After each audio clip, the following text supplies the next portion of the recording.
Hello अस्सलाम वालेकुम संगत के जिवें तुक पता मैं तो नबी जवेद अहमद भाई तो साडे दे पे साडे चैनल अज असां को काम रहीमर खान अज असां रहीमर खान आया उदों उनके बाद सारे तीन दोस्त भी आंदे ते एक दोस्त भी है कज़न भी है अज असां उनके घर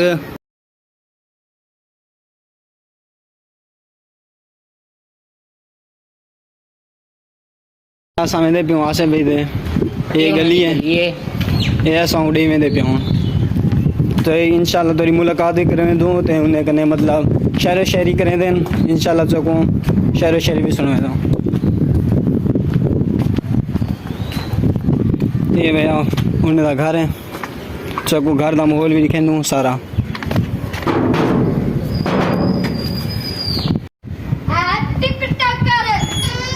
अस्सलाम वालेकुम कैसे हैं आप? ठीक हैं जवेद भाई? ठीक है आज को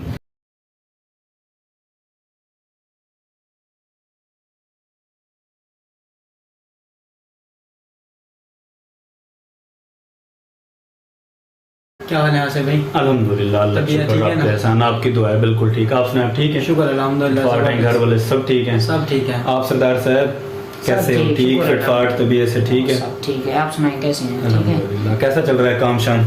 सब ठीक है, बेहतर है माशाल्लाह। शॉप वगैरह हर चीज़ अच्छी चल सब रही ठीक है? है, वो शुक्र है। नहीं, माशाल्लाह। फर्स्ट ऑफ ऑल जनाब आप दोनों का बहुत शुक्रिया कि आप लोग मेरे पास हो, वो भी इतने सफ़र से आप लोग हैं। क्योंकि पहली बात हुई है कि जब भी गाँव से इतने दूर से कोई आता है ना, सीरियसली दिल से बहुत खुशी होती सही है, है। क्योंकि वो अपनापन याद आता है, वो हमारा बचपन का खेलना सही ये है। सारा कुछ। आपकी भी मेहरबानी है कि आपने आपने मुझे हमें टाइम दिया ये मेरा तो कीमती मेरा टाइम फर्ज दिया था, है। ये तो मेरा फर्ज था, कोई मसला नहीं है। अच्छा, आपको आने में कोई मुश्किल तो नहीं हुई? नहीं मुश्किल आने में नहीं हुई लेकिन आपका घर ढूंढने में बड़ी मुश्किल हाँ, मुश्किल आ गई थी। नहीं आप आए नहीं हुए पहले? हम अहमदाबाद आया था पहले, लेकिन वो शायद वो घर उस टाइम पहले और था। हाँ। आप थोड़ा सा इसको ना मॉडिफाई किया, थोड़ा सा चेंज किया, शायद इस वजह से इस हो गया वजह से भूल होगा। गया वहाँ। चलिए कोई नहीं, अब तो याद रहेगा ना। आप याद रहे। बस फिर ठीक है। आज आसिफ भाई हम आपसे इंटरव्यू लेने आए हैं, अपने जो है दोस्तों को भी सुनाएंगे बहुत कि हमारे भाई जो हैं बहुत अच्छे उस्ताद भी हैं, शायर भी हैं, आपसे चलिए, मतलब उनको- शायरी भी सुनेंगे। उनको सीखने को कुछ मिले मिल जाएगा। मोस्ट वेलकम जनाब। आसिफ भाई मेरा सबसे पहला सवाल ये है कि आपकी तालीम और शायरी की शुरुआत कैसे हुई? जवेद भाई ये सवाल वैसे मेरे स्टूडेंट भी मुझसे पूछते हैं, मतलब जो एकेडमी के हैं। आसिफ भाई ये सब आसिफ भाई मेरा पहला सवाल ये है कि आपकी तालीम और शायरी की शुरुआत कैसे शुरू हुई? अच्छा जवेद भाई ये मतलब ऐसा सवाल है, कॉमन है कि क्योंकि ज़ाहिर सी बात है मैं बिलोंग तो देहात से करता हूँ, हमारा आबा अजदाद का जो गांव है वो तो सेम ही है। सही है। तो जितने भी मेरी शेर व शायरी को देख के और जो अल्हम्दुलिल्लाह मेरे पढ़ाने का तरीका आपने देखा हुआ है, सही है। उसको देख के ये सवाल तकरीबन मेरे सारे बच्चे भी पूछते हैं कि सर आप गाँव से बिलोंग करते हो, यहाँ पे कैसे आए? तो इसका जवाब ये है जवेद भाई कि जहाँ तक तालीम की बात है तो उसका सबसे पहला जो क्रेडिट है वो मैं अपने वालिद साहब को देना चाहता हूँ। क्योंकि आपके सामने जो मेरे चाचू हैं या बाकी लोग हैं ना, उन्होंने खेती बाड़ी की है, जानवरों का काम, जो देहात के जो कारोबार वगैरह होते हैं, उन्होंने वो वाला काम किया जी, है। जी। लेकिन मेरे वालिद साहब क्योंकि वो बेचारे टांग से माजूर थे, उनसे ना जानवरों का काम हो सकता था ना ही ज़मीन का काम हो सकता था, तो उन्होंने ट्रैक्टरों का काम किया आपके सामने। सही है। तो जब एक इंसान बाहर निकलता है, वो सीखता है, लोगों से मिलता है, तो पहले अब्बू की सोच भी छोटी थी सही। कि एक तो अपने बेटे को भी ज्यादा नहीं पढ़ाना सही। और दूसरी बात है बच्चों को तो पढ़ाना ही नहीं है ना। लेकिन जब मेरे वालिद साहब बाहर निकले, लोगों से मिले, तो उनको ये पता चला कि जो तालीम है वो सबसे पहला हक है बच्चों का, सही। चाहे वो बेटा हो या बेटी हो। सही। तो यानी कि अगर वो मेरा साथ ना देते तो मैं नहीं पढ़ सकता था। तो इसलिए ये चीज़ लाजमी है कि मैं मतलब ये दरख्वास्त भी करूँगा आपके जितने व्यूवर हैं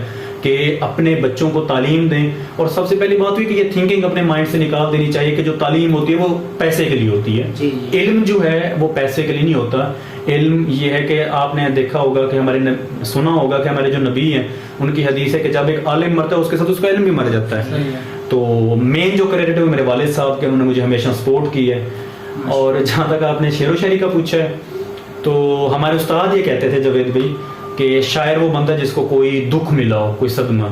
लेकिन मेरे ख्याल में मैं पहला शायर हूँ कि जिसको अल्हम्दुलिल्लाह कोई दुख नहीं है, क्योंकि शायर एक जवेद भी ऐसी चीज़ है जो शायर बंदा बनता नहीं है, शायर एक होता है, अल्लाह पाक की तरफ से होता है। تو شعر و شاعری کی شروعات میں نے 8ویں سے کی تھی. ماشاء اللہ. 8ویں کلاس میں نے پہلا شعر لکھا اور میں نے تھوڑا سا گھبرا رہا تھا کہ یار میں ٹیچر کے پاس جاؤں گا تو اس کو کیسے بتاؤں کہ یہ شعر میں نے لکھا ہے, یا اس ٹائم مطلب شرم آتی تھی کیونکہ وہ اسکول بھی گاؤں کا تھا. لیکن جب میں نے پہلا شعر ان کو میں نے لکھا اور پہلا شعر ان کو میں نے سنایا تو ماشاءاللہ وہ بہت خوش ہوئے. اور وہ پہلا شعر بھی میں آپ کو سنا دیتا ہوں.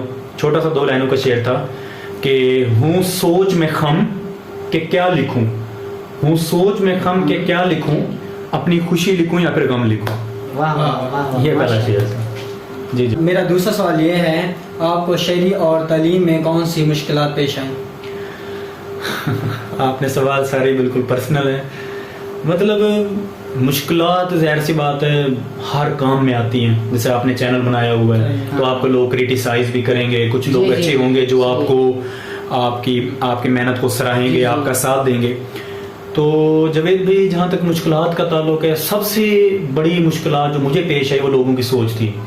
لوگوں کی کہ مطلب ہمارے اپنے ہی جو ملتے تھے, یار کیوں پڑھ رہے ہو, کس لیے پڑھ رہے ہو, آپ کا کیا بنے گا, اس میں پیسہ نہیں ہے, نوکری نہیں ملتی, یہ نہیں ہوتا, وہ نہیں ہوتا. تو مطلب یہ جو لوگوں کی کریٹیسزم تھی نا, اس سے بڑا وہ ہوتا تھا جو مشکلات آئیں.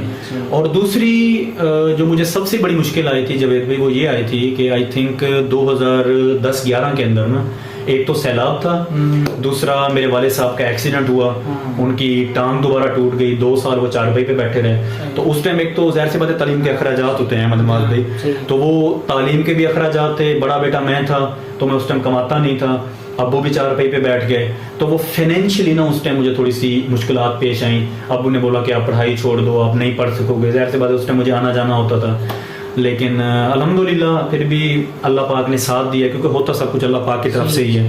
میں نے بھی محنت کی, اور اگر میرا شوق نہ ہوتا تو میں بھی کہتا کہ بہانہ بنا ہوا ہے چھوڑ دیتا.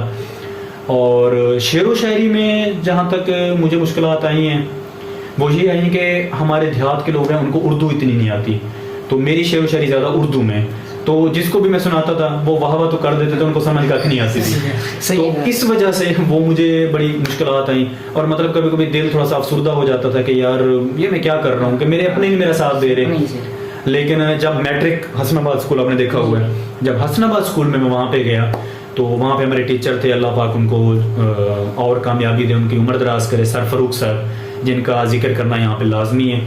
وہ کیونکہ خود ایک شاعر تھے, تو جب انہوں نے میری شعر و شاعری سنی تو انہوں نے اس کو کافی سراہا, کافی اپریشیٹ کیا, اور انہوں نے مجھے کافی میرا ساتھ دیا. اور الحمدللہ اب میری بک بھی لاہور میں پرنٹ ہو رہی ہے آپ کی دعا سے, اور ماشاءاللہ یونیورسٹی کی طرف سے مجھے ایوارڈ بھی ملا ہے, کافی مشاعروں میں بھی میں پرفارم کر چکا ہوں, اور اپنی بک بھی میں لکھ رہا ہوں آپ کی دعا سے.